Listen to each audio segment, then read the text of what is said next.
Okay, good morning everybody, or it's morning here. So this class is designed for a new Muslim to learn Surat al Fatiha, someone who doesn't know it yet, and the goal is that they are able to recite it in their prayer. This is designed around the prayer. I'm not going to get too detailed into an explanation, which is called tafsir, or like exegesis, because we have these lectures right here by Bayna, which do that job way better than I could. What I will do is I will explain what you're saying, word by word, and how to say it properly. So before I start, I'll say a short dua. Bismillahirrahmanirrahim. Alhamdulillah wa salatu wa salamu ala rasulillah wa ala alihi wa ashabihi ijma'in. So here is the first ayah, and this is one of the an interesting thing about the Qur'an actually. So some people, there's basically two opinions about this ayah. One is that this right here is not a part of Surat al Fatiha. It's not an ayah of Surat al Fatiha, but is simply before the surah, because the Bismillahirrahmanirrahim, this is before every surah except Surat al Tawbah.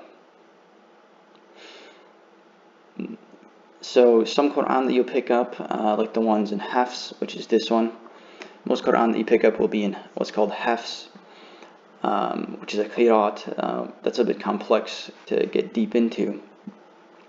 But to put it simply, most Qur'an that you will pick up will probably have this as an ayah of Surat al Fatiha. If you pick up a Warsh Qur'an, which is common in North Africa, you'll see that the first ayah is actually this one. So it may seem confusing already, like, wow, you just started the lesson and totally confused me. Don't overthink it. You'll get a deeper understanding of this as you go along. But for now, just understand that the importance of knowing this is that some people, especially if you stand behind an imam in a mosque, which is also called a masjid, he may say this in the beginning. He may begin the prayer with this, or he may begin the prayer with this, and you have the option to do so. Different schools of thought will have different opinions on whether or not the prayer should start with bismillah or alhamdulillah. So if you do not have a school yet, then it's probably a good idea just to pick one of them and stick to it until you gain a deeper understanding, or find a teacher who you can follow his opinion, or have it deeper explain to you the evidences of it. So we're going to start I'm going to start with this one right here. So what this says is Bismillahirrahmanirrahim. So if I break this down, this word right here is basically two words. It's bi, ism.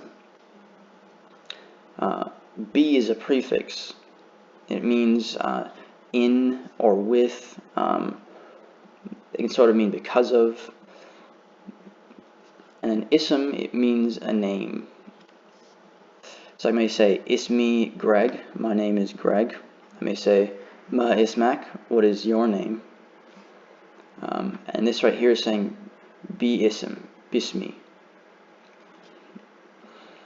Means in or with the name of, or because of the name of. Then you have the name of Allah right here. So bi ismi Allah. So in or with, or because of the name of Allah. Then here we have two names of Allah. So Allah has 99 beautiful names.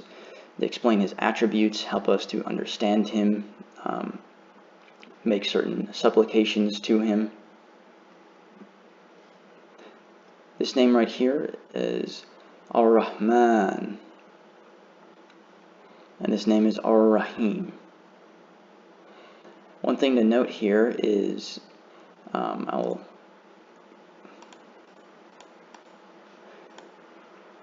thing to note here is this little line.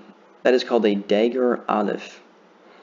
So it is basically an alif that is written smaller. Has the exact same function as an alif and is pronounced just like one. This alif right here has this diacritic above it. That means it is not pronounced. So I'm not going to say Bismi Allah Ar-Rahman. It basically makes it easy for you to understand that these are going to sort of run into each other. It's probably the simplest way to understand it. So I'm saying Bismillah. Bismillahir-Rahmanir-Rahim.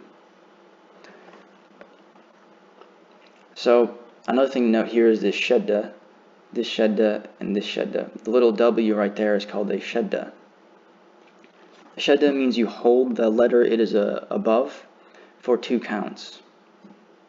So instead of saying Bismillah, I'm saying Bismillah. Instead of saying Ar-Rahman, I'm saying Ar-Rahman. So instead of saying Ar-Rahim, the shadda tells me to say Ar-Rahim. What makes it easier as well to understand the pronunciation as well of these lam, which are before the ra right here. So if a lam is followed by a letter with a shadda above it, that's the easiest way to understand that you do not pronounce the lam either. You just pronounce the following letter, but hold it for 2 counts. So now you're probably asking, well, why is there an alif and lam before this if I'm not pronouncing them? That indicates that these words are definite, sort of like the word the in English. And the shadda just helps you understand the correct pronunciation. So in total, I'm saying Bismillahir-Rahmanir-Rahim. And make sure you pronounce this alif. So I'll pronounce it even slower. Bismillahir-Rahmanir-Rahim. So I hope that you will follow my pronunciation with your own attempt. Consider pausing the video and giving it a shot. So now I'll turn on the transliteration. So I'll talk a little bit about transliteration now. As you can see, it can be a bit problematic. This one is basically telling you to say Bismi Allahi Ar-Rahmani Ar-Rahim. It doesn't teach you the correct, what's called tajweed or pronunciation. It's not telling you about the diacritic above this alif, for example. So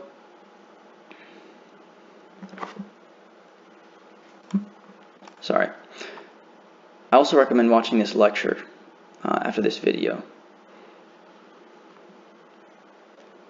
The next ayah, and I'll do this one and that will be the end of this video.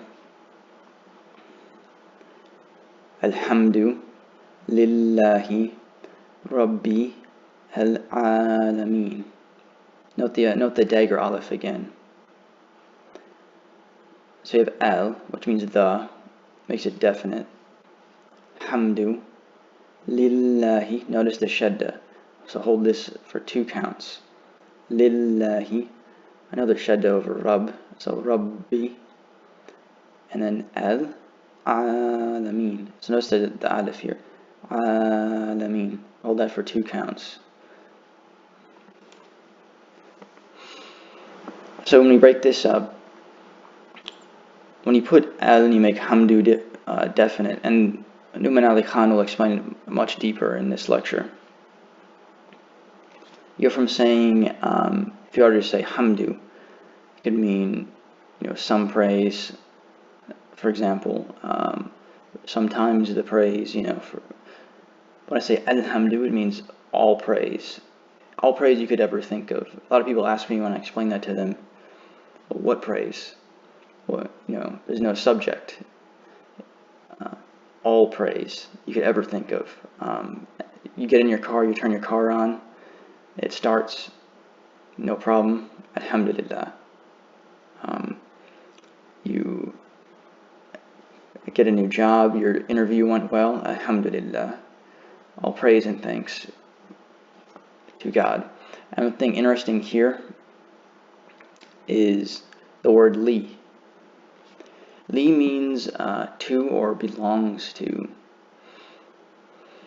And it's kind of an interesting thing about the name of Allah is that these two lam right here are part of His name. And typically when you use the prefix li, you'll add it before a word, of course, right? It's a prefix. With the name of Allah, it's actually just turns the first lam into a kasra, which is that little line down there that helps us know that it is li and not la, like this fatha. Or the dhamma, which makes it an u sound. So, something unique about the name of Allah. If I say alhamdulillah, I'm saying all praise and thanks belongs to Allah. It's a statement of affirmation. Instead of saying all praise and thanks and recognition is to Allah. Like I'm saying it, this praise and thanks is to Him. I'm saying all praise and thanks already belongs to Him. Now I get into like a little bit of basic grammar here. So you can you notice that there's a whole bunch of kasra here, right? It basically makes that the object of the statement here. Bi, ismi, Allahi, ar-Rahmani, ar-Rahimi. These are all basically the objects of this ayah, of this statement. But here you have the dhamma. So what does that mean? This pretty much makes it the doer. Alhamdu. All praise and thanks and recognition. Alhamdu to what? You have the kasra here and the fatha. And the kasra means that alhamdu belongs to this word and this word. And the fatha. I'm not going to get into that, but basically this is for these two. Well, actually technically this. So alhamdulillahi rabbil alameen. All praise and thanks and recognition belongs to Allah. Rabb. Rabb means Lord, sustainer, provider. And al-alameen, when you read the tafsir about this, probably the easiest opinion that I've seen, explanation to understand is that al-alameen means everything except Allah. Everything created. Some people translate it as all creation. So I myself fall under al-alameen. My laptop falls under al-alameen. The universe falls under al-alameen. Everything, the angels, the animals, the stars, the heavens, the jinn, all fall under this. Typically when I translate this into English for somebody, I'll say, all praise and thanks and recognition belongs to Allah, Lord, sustainer and provider of all creation. As you can see, it's very hard to translate these directly into English. And if you watch this video, you'll get an even deeper understanding. It's pretty much impossible to translate this. But as you can see, people do their best to at least give you a basic idea of what it's saying. So we'll move on a little bit to memorization. So I'm sure you know by now that Surat al Fatiha, the first chapter of the Qur'an, which means the opening, is recited at the beginning of every rak'ah, that unit of prayer. So it's very important to memorize this. Every Muslim has to memorize this in order to pray. So I'm going to say this, and I would like you to repeat after me. So, Bismillahir Rahmanir Rahim. Bismillah, Bismillahirrahmanirrahim. Bismillahirrahmanirrahim. And to your benefit as well, you can hit the play button and listen to a reciter. The default, I think, is alif. You can go into settings and change your reciter as well. You just click this and select the reciter. You can also go into reading mode and you'll just have the Arabic.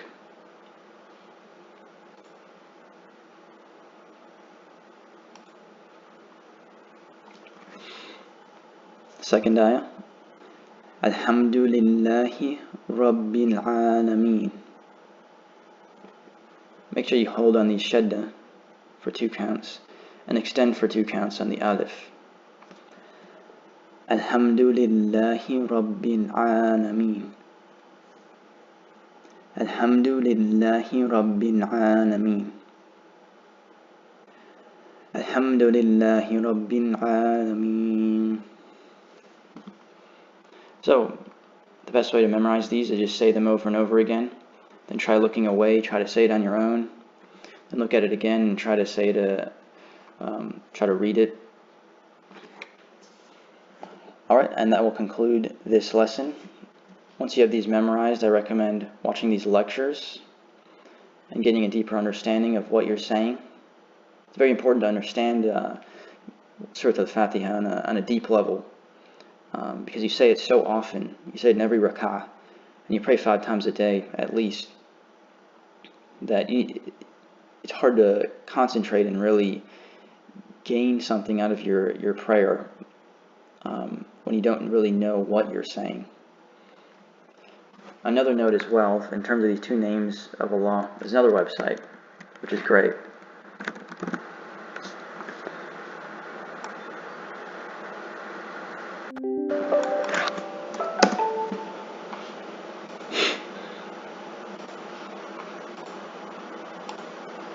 Sorry about that. Got a notification there. So you can go to this website, and they have a great explanation of the 99 names. Here you have Rahim, and Rahman, Ar-Rahim, Ar-Rahman. And you can read about what it means.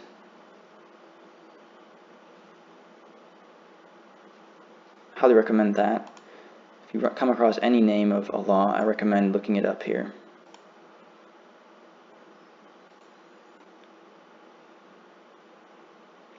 Okay, thank you so much for listening. Please feel free to send me any critique of my lecture. I record this at about 6 or 7 a.m. During Ramadan, so forgive me for any of my errors or several ums and pauses. Okay. سبحانك اللهم وبحمدك أشهد أن لا إله إلا أنت أستغفرك وأتوب إليك